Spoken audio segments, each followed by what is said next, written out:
but I'll get us kicked off. So my name is Ashley McFall-Irwin, and I'm the Community Outreach Pastor at Setauket Presbyterian Church here on Long Island. As I talk, you'll know I'm definitely not from Long Island. So I'm originally from Northern Ireland by way of Nashville, Tennessee. And so I have a little bit of Southern, a little bit of Ireland, and my friend Aaron here, everyone will do introductions, but the reason he's on Zoom is because he's joining us from Nashville, actually. So it was a little long of a commute to get here today. I just want to give you a little intro and a little background to this workshop and kind of where it has bubbled up from. So I think it was about over a decade ago that Long Island Jobs with Justice created the AMOS project, and AMOS stands for a movement of solidarity. So this committee brings together faith, union, and community service leaders as a coalition of conscience.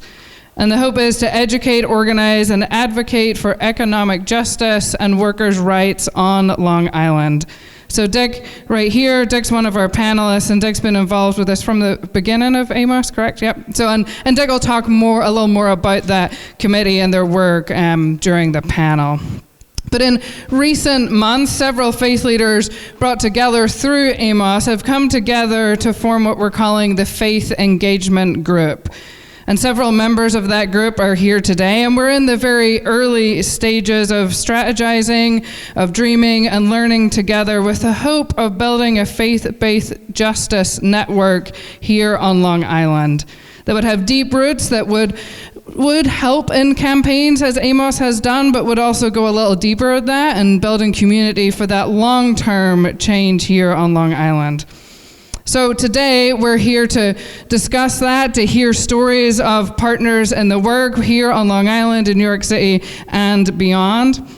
We're going to listen, we're going to learn, ask questions, and discuss together. And then at the end, we'll also think about some concrete next steps that we can make.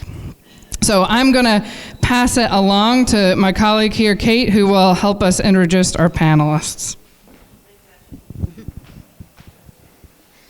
Good afternoon, everyone. I'm Kate Jones-Colon, also a Presbyterian minister here on Long Island, and I'm really grateful to be with you all today for this important conversation, and especially grateful to our panelists for leading us through it. We are just really eager to mine your ideas and your expertise to help us think about what we might do together here on Long Island, and to ask you all to kind of help us think about that, be part of that as it grows. And so we intend for this very much to be kind of an idea generation and brainstorming session among all of us, led by these folks who have a lot of experience and wisdom to bring to the conversation today. So I'm going to just very, very briefly let you know who's sitting up here, but I'm going to then ask you all to introduce yourselves. I want you to talk about what you do, and so I don't want to talk about it for you. So let me just say who's here, and then we'll begin with having each of them share a little bit about what they do and how they came to this work. So Dan Heston is here from the Peconic Land Trust, and Aaron Stauffer is on video from Vanderbilt Divinity School. Crystal Walthall is here from Faith in New York, and Dick Koubek, as you already heard, is with us from the AMOS Committee of Long Island Jobs with Justice. And so I think maybe we'll just start with you, Dan, and go down the row. But if you could just tell us a little bit about yourself, your experience with faith-based organizing, how you came to that, and what kind of originally motivated any involvement that you have in faith-based organizing in the context that you come from. So however that translates into the work that you do, love to just have you introduce yourself and a little bit about that. Okay. So let me pass the microphone down.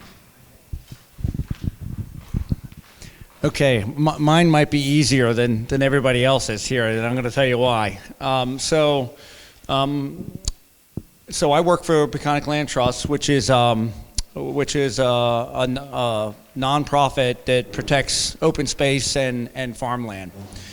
And what I do there is I actually get new people started farming. So not necessarily young people, but new people.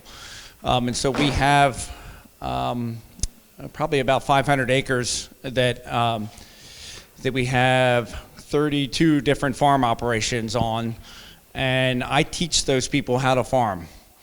And the way I'm able to do that is I run my own farm. And so my wife and I have a farm that's been in her family since 1680. And we've been doing that. Well, she's been doing it her whole life, and I've been married to her for 25 years. So I've been doing it quite a long time. So that gives me, I don't tell everybody I know everything about farming, but I know more than I used to in 25 years. I don't think you ever learn everything.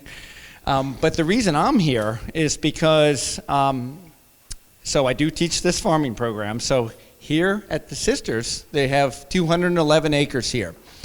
This beautiful campus, these wide open fields that they forever just mowed.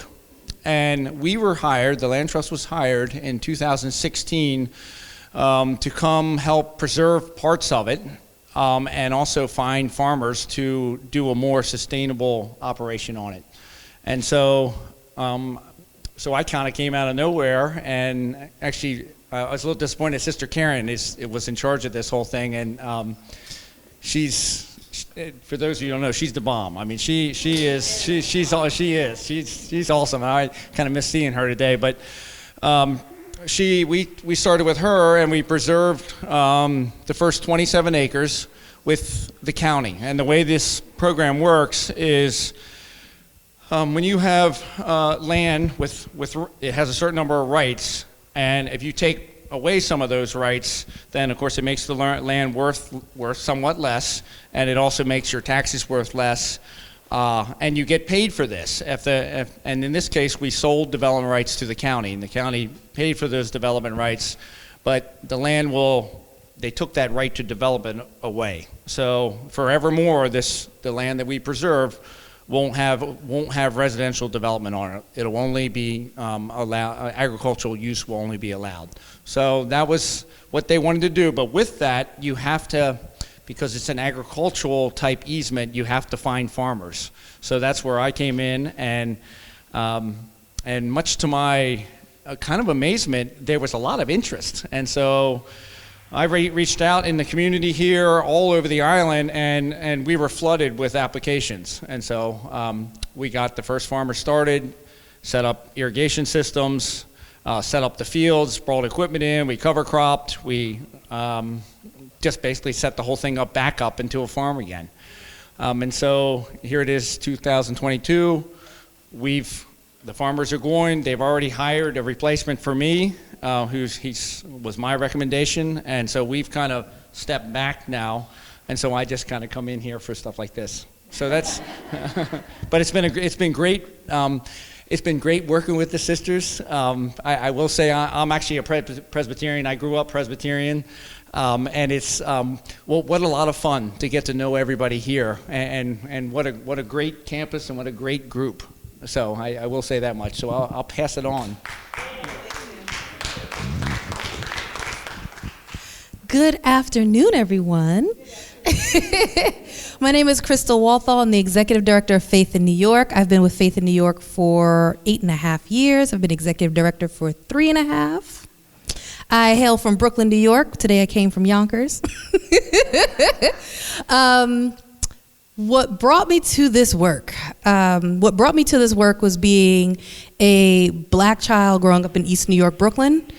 The experience of growing up in NYCHA, in low income, in what poverty looks like, but also being in the city of churches, right? There's 5 churches to a corner in Brooklyn, right? And that's just churches. We're not talking about synagogues, temples, house meetings, anything, right? And so I've always had this question around faith and justice, though I didn't have the language for it. It took me to my studies in college, where I studied history, both on the bachelor's and master's level. I became a teacher of U.S. history, actually. And it's always been this question of like looking at the legacy of the Black church, of how it existed in community and benevolent associations and all of this. And I'd always had this question. Where this question started to take language and formation was getting connected to a church in the Lower East Side that taught me that Jesus and justice was all in the same breath. That's where it started. And so from there, it took me to the National Latino Evangelical Coalition, which my pastor was the founder of. And so I got involved in the work of organizing with poverty, immigration, and education. And that brought me to Faith in New York.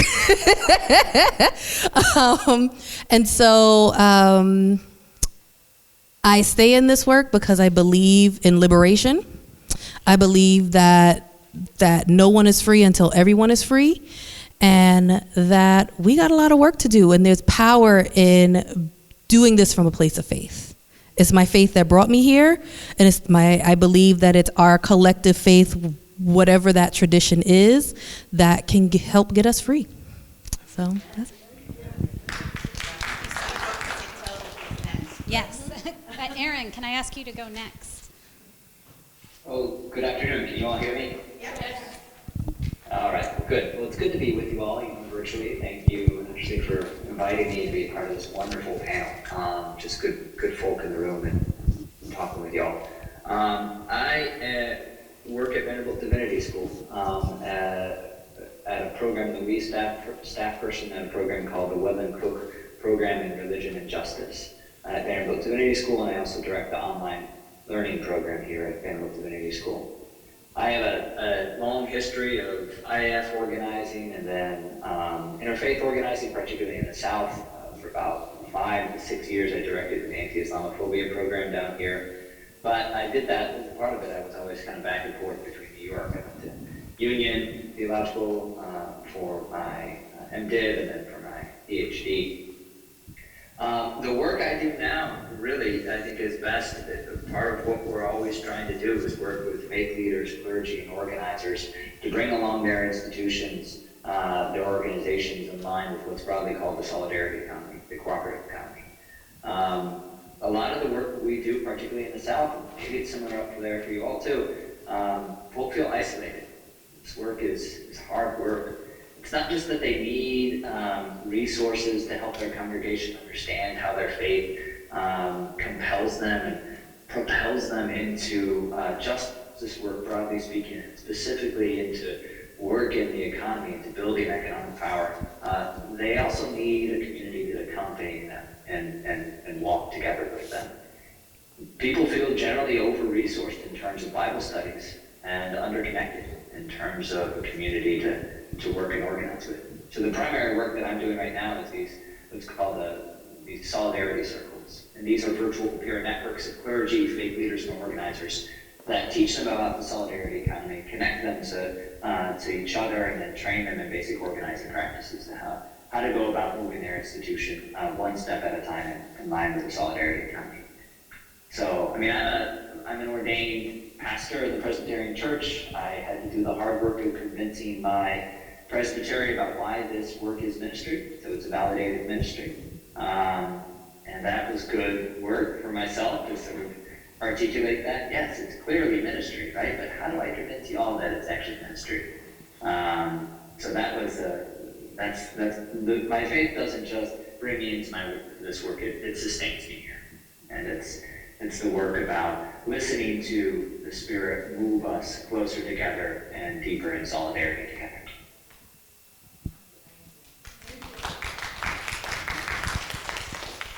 Good afternoon, everybody. Is this on? Yeah. So I'm Dick Koubek. I'm with a Community Outreach Coordinator for Long Island Jobs with Justice. I was by training, and for many decades, I taught American history and government in Plainview to 11th and 12th graders with a very strong emphasis on looking at the history of America with its injustices and how they've been fixed or not fixed over the years.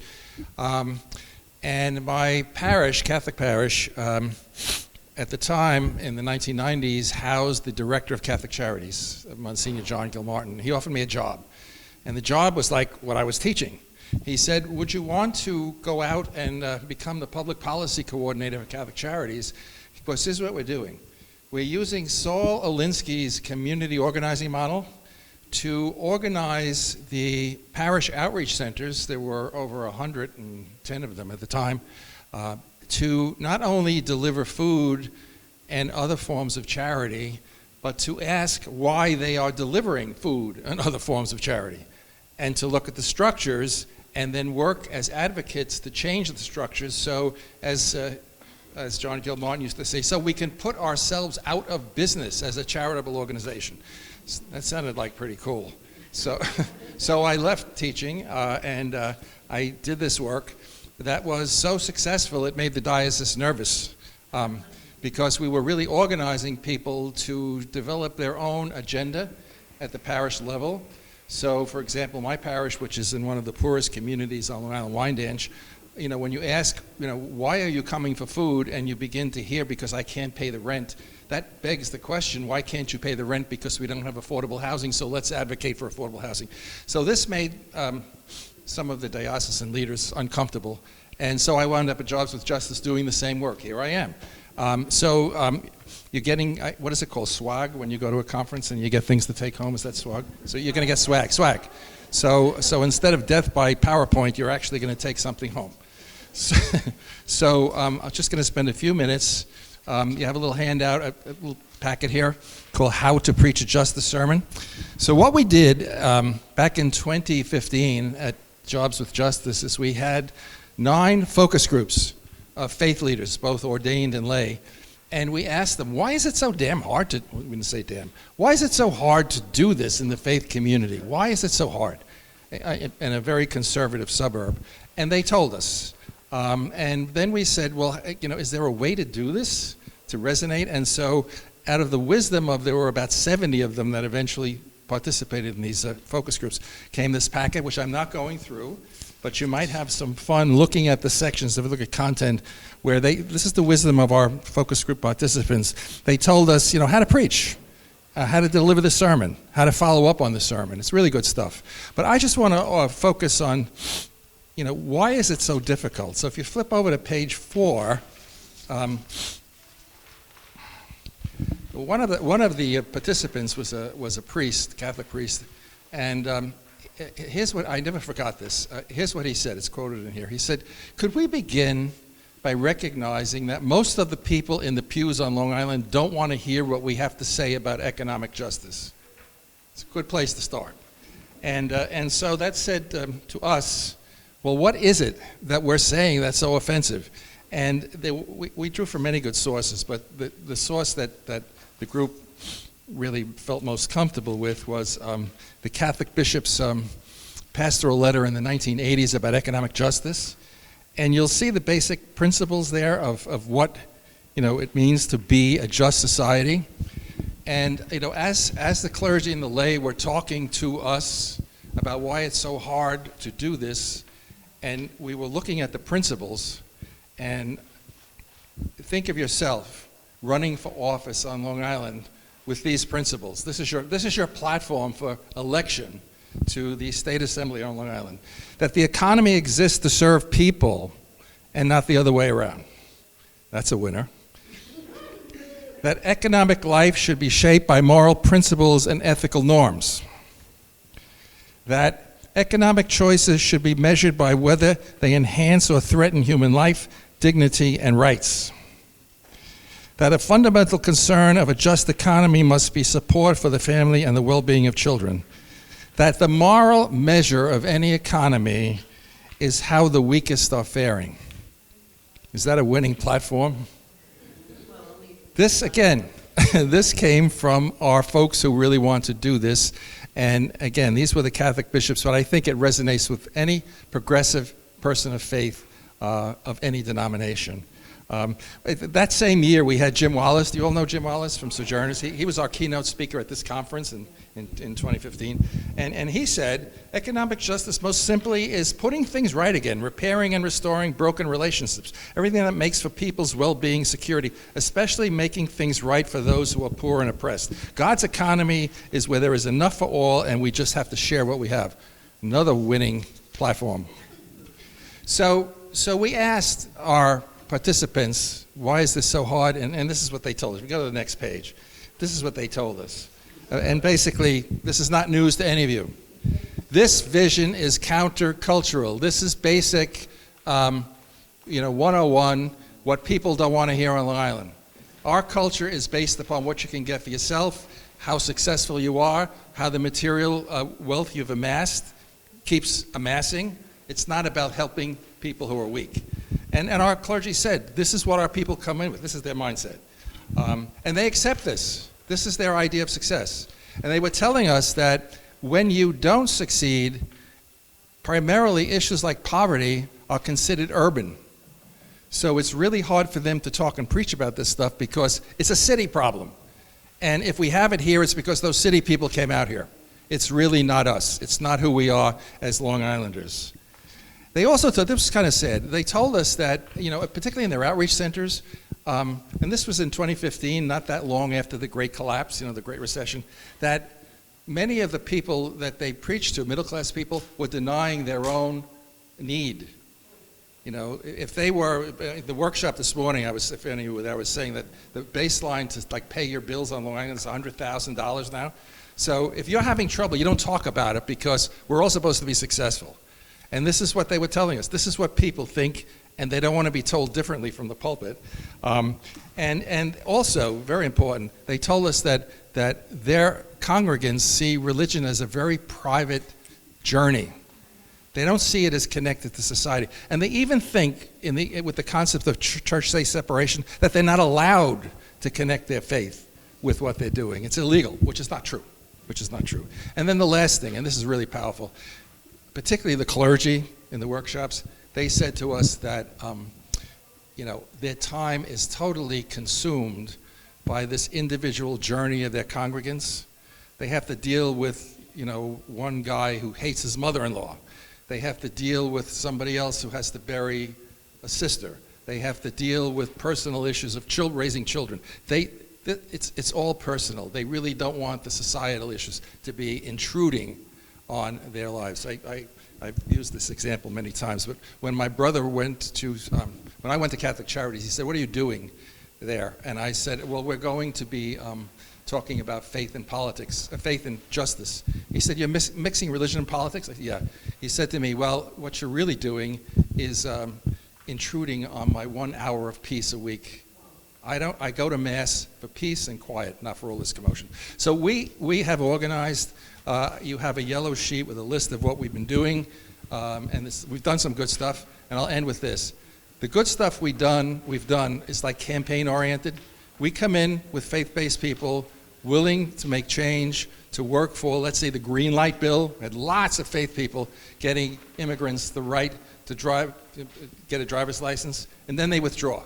So what we're hoping to do here today and for some time after is build a permanent structure of people who are willing to, mix religion and politics. So I think are these extra copies here? There are Dick? some extra copies. Emily has it. Sister Emily. Oh, Sister Emily has. Okay, great. So if anybody came in and didn't get a copy of those things. Recording in progress. Okay, great. If we can make sure that you get those afterwards. But thanks, Dick, for that context. Crystal, I'd love to, I'm just going to jump around to y'all, if that's okay. So I'd love to hear a follow-up about